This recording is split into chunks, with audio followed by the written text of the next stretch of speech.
कर्म का मतलब है बहुत जन्मों की कमाई, शुभ अशुभ, वो गोदाम लगा हुआ, उसे कहते हैं संचित कर्म। और जो हम नवीन कर्म कर रहे हैं इनको कहते हैं क्रियमाण कर्म। और जिस संचित कर्म से कुछ शुभ कुछ अशुभ मिलाकर इस शरीर की रचना हुई है। ये मानव देह शुभ अशुभ दोनों से मिश्रित है। यातना देह नरक का केवल अशुभ है, और जो देव देह है ये शुभ है। मानव देह शुभ अशुभ दोनों से मिश्रित है। अब इसका प्रहार होगा कर्मों का। कभी हमारे सामने दुख आएगा, कभी सुख आएगा, कभी विपत्ति आएगी, कभी संपत्ति आएगी। वो क्रम जैसा बना दिया गया है।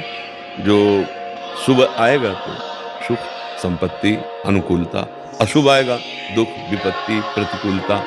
अब ये हमें सहना होगा, ये हमें मिटाना नहीं है, क्योंकि शरीर ही मिटने वाला है।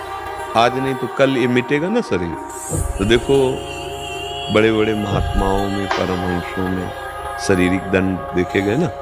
रामकृष्ण परमहंस जी के गले में कैंसर, कितने ऐसे संतों के शरीरों में बड़े व्यवधान। क्या उनके भजन में बल नहीं है? जो भजन संचित कर्मों को भस्म कर देता है, क्रियमाण को निष्फल कर देता है, वो भजन क्या प्रारब्ध को निष्प्रभावित नहीं कर सकता? कर सकता है। लेकिन ये पता है कि शरीर नष्ट होगा आज या कल, इसकी एक अवधि है। तो हम आए हुए दुख को समभाव से सुख दुखे समय कृत्वा लाभालाभ हो गया देव, उसको सह लेते हैं और अपने भजन को बचाते हैं। और भजन को बचाकर सच्चिदानंद भगवान को रिझा लेते हैं और आवागमन से ही मुक्त हो जाते हैं। नाम जप में इतनी अपार सामर्थ्य है। धन्वंतरी जी आयुर्वेदाचार्य, उन्होंने शोधा तो जो औषधियों में रोग निवारण की शक्ति है वो नाम से ही है। अच्युत गोविंद आज भगवान के नामों में जो सामर्थ्य है, उसी सामर्थ्य से औषधियों में रोग निवारण की सामर्थ्य।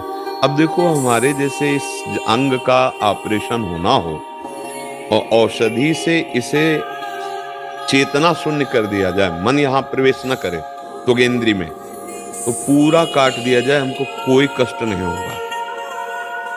एक औषधि इस शरीर के एक अंग में चेतना शून्य मन को कर दिया तो हम जागृत होते हुए भी, क्योंकि जैसे जागृत अवस्था में डायलिसिस के लिए ऑपरेशन हुआ ना, यहाँ और नसों से करके कोई कष्ट नहीं हो रहा था, क्योंकि यहाँ संज्ञा शून्य कर दिया, चेतना शून्य कर दिया गया उस क्षेत्र को।